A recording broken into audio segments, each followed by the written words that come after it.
All right, so today we're out here in Wimberley, and I thought it would be a good time. I got a little bit of time on this bike to kind of go over some of the controls and setups. One thing that was difficult for me was the manual was pretty much not that useful on how to do all my setup and everything. And then the dealer, when I purchased the bike, their tech guru was not in at the time, so I pretty much just put it in drive in a tour mode and just drove off and went home, and then started to figure it out. So let's start over here with this control here.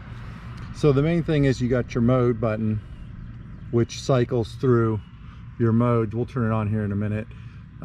On your dash, and then you have your select, so you pick, you know, through the menu it drops down, and wherever you land, then you select it with the mode and go from there.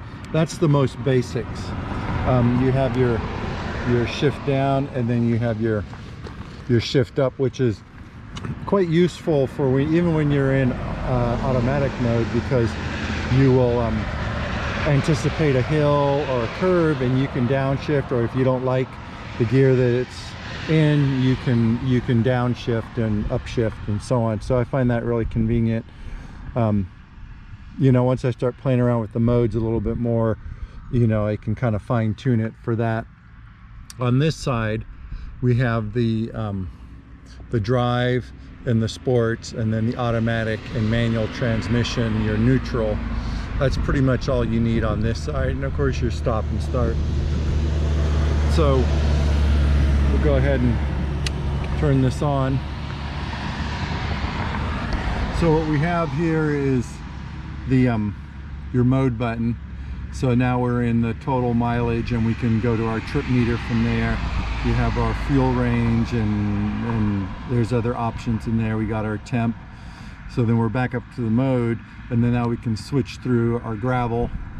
And those are the presets on the gravel, so you can't change the presets on the power, engine brake, and the torque control.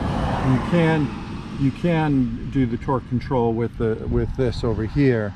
So that is, you know, you can do that. You also have your ABS off for the rear wheel and your gravel. So when you get on dirt and you want to be able to lock up that rear wheel, you do that and you switch it right to gravel. You can see that the torque control light is on and the ABS is on.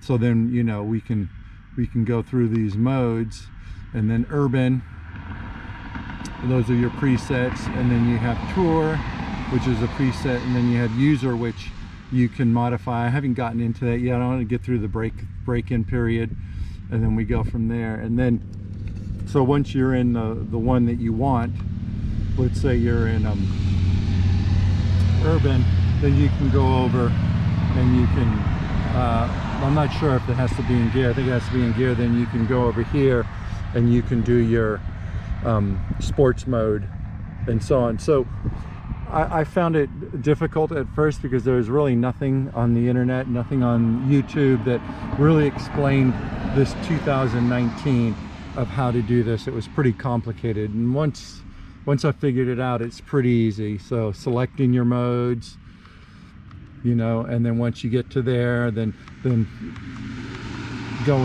toggling through using this, and then once you're in the one you want and you're going, then you just go ahead and hit drive or automatic, and then neutral is obviously, and then you have your sports modes. So we'll go ahead and turn this on. Actually, it probably won't with the kickstand, so let's just wait on that. Yeah, so that's pretty much, I just wanted to get some familiarity with this, and maybe this helps the next guy out who just got his bike and is trying to figure out these controls. One thing about this versus the 2020 has a touch screen, and it's a lot more complicated. But what I like about this is that it's, once you figure it out, and it doesn't really take a, you know, I went back to the dealership, and the tech was there, and within 5 minutes you know, I was moving around this thing flawlessly, and now it's becoming muscle memory. So even when I'm at a stop, I can just stop and switch my modes and go that way and so on, and I'm not like looking down and trying to fumble and so on. So that's a good thing. Next, I want to touch on the screen. So I took the visor off, and I'm really liking it without the visor, just for the fact that it's not a distraction anymore. The wind buffering is really good. I can tell a little bit of difference in the 70 mile per hour range, but for what I do, I really don't need that for now. So I do really like the way the screen is now. I like the way that it's offering me the buffering that I need, and then it's not the distraction. So I'm really happy with that. Otherwise, everything else is great, and just out here putting the last mileages on for the break-in, and then going for the first service, and then it's woohoo from there. So we'll touch back with you, and once we get some more modifications and be able to get on some more exploring. I'm going to probably do a series of the Texas hill country, and do some exploring around here before my Big Bend trip, and then I'll be doing a series on Big Bend, getting there, where I'm staying. It's a little difficult now. Currently there is no camping, so I have an Airbnb set up for that on private property, which, you know, it's really all you can do at this point until things change. Things are opening, so we'll see. I don't know if I'm going to go full on camping as far as tent and all that stuff. We'll see. I'm waiting until we get a little bit closer before I start pulling triggers on stuff like that. But I will be doing a series on the hill country in the central Texas area, maybe some longer trips. So stay tuned to that. If you like this video, subscribe, give me a thumbs up, and we'll go from there. Later.